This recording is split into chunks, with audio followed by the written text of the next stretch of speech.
ಟೇಸ್ಟಿಯಾಗಿರುವಂತಹ chicken ಕಬಾಬ್ನ ಮಾಡ್ತಾ ಇದ್ದೀನಿ. ಇದನ್ನು ಮಾಡೋದಕ್ಕೆ ಅಂಗಡಿ ಪುಡಿ ಆಗಲಿ ಯಾವುದೇ ರೀತಿಯಾದ ಫುಡ್ ಕಲರ್ ಆಗಲಿ ಅದೇನೂ ಬಳಸಿಲ್ಲ.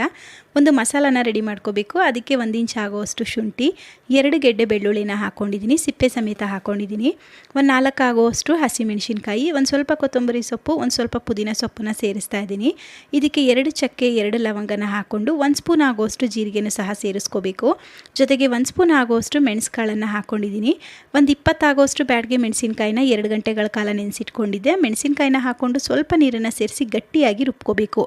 ತೊಳೆದು ಕ್ಲೀನ್ ಮಾಡಿ ಇಟ್ಟಿರುವಂತಹ ಅರ್ಧ ಕೆಜಿ ಚಿಕನ್ಗೆ ರುಬ್ಬಿರುವಂತಹ ಮಸಾಲೆ 2 ಸ್ಪೂನ್ ಆಗುವಷ್ಟು ಮೈದಾ ಹಿಟ್ಟು, 2 ಸ್ಪೂನ್ ಆಗುವಷ್ಟು ಕಾರ್ನ್ಫ್ಲೋರು, 1 ಸ್ಪೂನ್ ಆಗುವಷ್ಟು ಧನಿಯಾ ಪುಡಿ, ರುಚಿಗೆ ಎಷ್ಟು ಬೇಕೋ ಅಷ್ಟು ಉಪ್ಪು, ಚಿಟಿಕೆ ಅರಿಶಿನ, 1 ನಿಂಬೆಹಣ್ಣಿನ ರಸ ಹಾಗೆ 1 ಮೊಟ್ಟೆನ ಸೇರಿಸ್ಕೊಂಡು ಚೆನ್ನಾಗಿ ಮಿಕ್ಸ್ ಮಾಡಿ ತಟ್ಟೆನ ಮುಚ್ಚಿ 2 ಗಂಟೆಗಳ ಕಾಲ ನೆನೆಸಬೇಕು. 2 ಗಂಟೆ ನಂತರ ಒಂದು 20 ಆಗುವಷ್ಟು ಕರಿಬೇವಿನ ಎಲೆನ ಹಾಕ್ಕೊಂಡು ಮತ್ತೆ ಒಂದು ಸಲ ಮಿಕ್ಸ್ ಮಾಡಿ ಕಾದಿರುವಂತಹ ಎಣ್ಣೆಗೆ ಒಂದೊಂದೇ ಕಬಾಬ್ಗಳನ್ನ ಹಾಕಿ ಈ ರೀತಿ ಗರ್ಗರಿಯಾಗಿ ಬಣ್ಣ ಬದಲಾಗೋವರೆಗೂ ಫ್ರೈ ಮಾಡಿಕೊಂಡು ತೆಗೆದ್ರೆ ಆಯಿತು.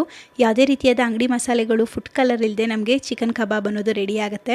ತುಂಬಾ ಗರ್ಗರಿಯಾಗಿ ಟೇಸ್ಟಿಯಾಗಿರುತ್ತೆ. ಒಂದು ಸಲ ಟ್ರೈ ಮಾಡಿ ನೋಡಿ.